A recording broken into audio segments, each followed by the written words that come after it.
Assalamualaikum warahmatullahi wabarakatuh. Teman-teman, selamat datang kembali di Dollar Hunter. Jadi di sini kita akan update informasi mengenai perkembangan dan peristiwa terkini yang terjadi di seputar dunia cryptocurrency, teman-teman.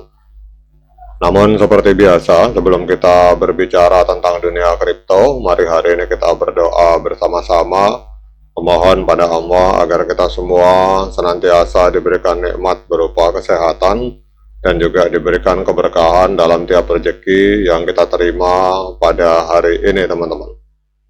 Oke teman-teman, hari ini kita akan update informasi mengenai perkembangan terbaru dari Bitcoin. Ini kita lihat hari ini Bitcoin mengalami koreksi tipis 0,18%, diperdagangkan di angka 108.383 US dollar, teman-teman. Nah, kita akan update beberapa informasi terbaru tentang Bitcoin, teman-teman. Yang pertama, kita akan membahas tentang sentimen pasar dan berita utama. Jadi ada penutupan posisi short besar-besaran, jadi dua paus well telah menutup posisi short Bitcoin senilai total 110 juta US dollar dengan keuntungan kumulatif, dan ini mengindikasikan berkurangnya tekanan jual pada jangka pendek untuk Bitcoin, teman-teman. Kemudian kita lihat di sini Tesla mempertahankan kepemilikan Bitcoin, jadi Tesla tidak menjual Bitcoin di kuartal ketiga tahun 2025. Jadi kenaikan harga Bitcoin itu telah memberikan keuntungan 80 juta US dollar dari perubahan nilai wajar aset kripto yang mereka miliki. Kemudian kita berbicara tentang perkembangan Bitcoin, tentang adanya adopsi institusional yang mengalami peningkatan. Jadi kita lihat di sini bahwa Coinbase ini meluncurkan payment MCP, memungkinkan artificial intelligence untuk mengakses dompet kripto via perintah bahasa alami. Kemudian T. Rowe Price, manajer aset tradisional, ini mengajukan ETF kripto aktif pertama, menandakan adanya legitimasi terhadap aset digital termasuk Bitcoin, teman.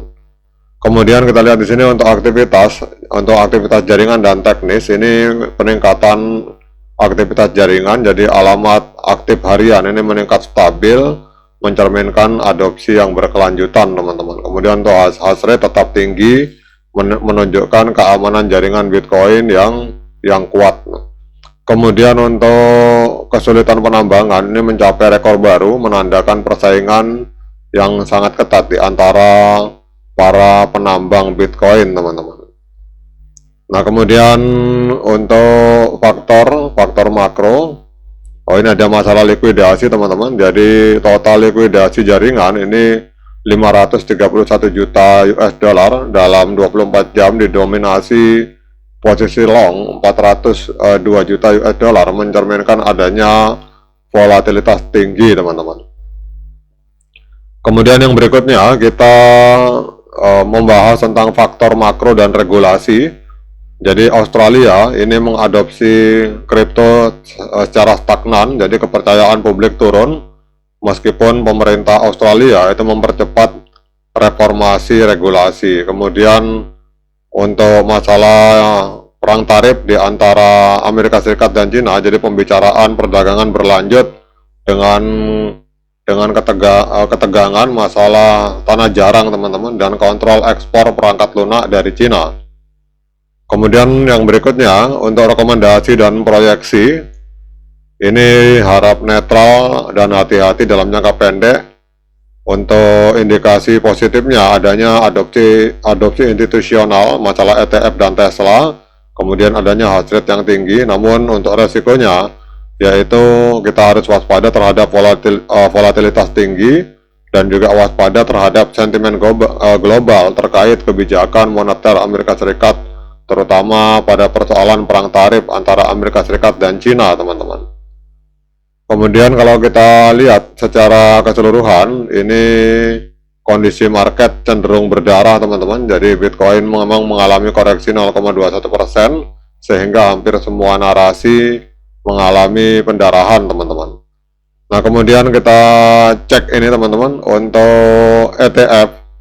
Jadi untuk ETF dari Bitcoin Spot ETF ini ada penjualan sekitar 174,91 juta US dollar teman-teman. Jadi banyak orang yang menjual ETF-nya sehingga itu berpengaruh terhadap pergerakan harga Bitcoin. Akhirnya kita lihat di sini Bitcoin mengalami koreksi pada hari ini teman-teman. Nah, kemudian kita akan cek secara teknikal teman-teman. Jadi kalau kita melihat di time frame bulan, ini tren dari Bitcoin. Ini sebenarnya kalau kita lihat di time frame besar, trennya masih tren kenaikan karena harga masih berada di atas EMA 13 dan EMA 21 di time frame bulan. Kemudian kalau kita ke time frame mingguan, nah ini harap waspada teman-teman, karena kita lihat untuk Bitcoin ini harga berada di bawah EMA 13 dan EMA 21 di time frame mingguan teman-teman. Kemudian untuk di time frame hari, trennya juga masih tren penurunan karena kita lihat di sini harga juga masih berada di bawah EMA 13 dan EMA 21 di time frame hari. Nah, kemudian kita akan lihat untuk indikator teknikal dari TradingView teman-teman. Jadi kalau kita melihat pertama kita cek di time frame bulan. Jadi untuk time frame bulan ini untuk rata-rata pergerakan sinyalnya pembelian kuat. Kemudian untuk osilator netral, jadi gabungan antara rata-rata pergerakan dengan osilator ini sinyal untuk time frame bulan, ini sinyal pembelian teman-teman. Kemudian kita cek untuk di time frame minggu. Untuk di time frame minggu di TradingView ini untuk rata-rata pergerakan ini sinyalnya pembelian. Kemudian untuk osilator netral, untuk rangkumannya kesimpulan gabungan antara rata-rata pergerakan dengan osilator ini sinyalnya pembelian teman-teman. Jadi kalau kita lihat di TradingView untuk sinyal di time frame bulan pembelian, di time frame mingguan ini juga sinyal beli teman-teman. Kemudian kita turun ke time frame hari. Nah, untuk time frame hari harap waspada teman-teman, karena kita lihat di sini untuk rata-rata pergerakan ini sinyalnya penjualan yang sangat kuat. Kemudian untuk osilatornya netral. Kemudian gabungan dari rata-rata pergerakan dan digabungkan dengan osilator itu menghasilkan rangkuman penjualan teman-teman. Jadi kalau kita lihat untuk di TradingView, sinyal untuk Bitcoin ini kalau di time frame bulan sinyalnya pembeli, di time frame minggu sinyalnya juga pembelian, namun di time frame hari ini sinyalnya sinyal penjualan teman-teman. Nah, kemudian pertanyaannya, apakah hari ini layak bagi kita untuk melakukan pembelian Bitcoin? Nah, untuk menjawab pertanyaan tersebut saya persilakan teman-teman melakukan dior dan investigasi secara mandiri karena uang Anda adalah tanggung jawab Anda masing-masing. Oke teman-teman, demikian update informasi tentang Bitcoin pada hari ini. Semoga bermanfaat bagi kita semua. Sekian dari saya. Assalamualaikum warahmatullahi wabarakatuh.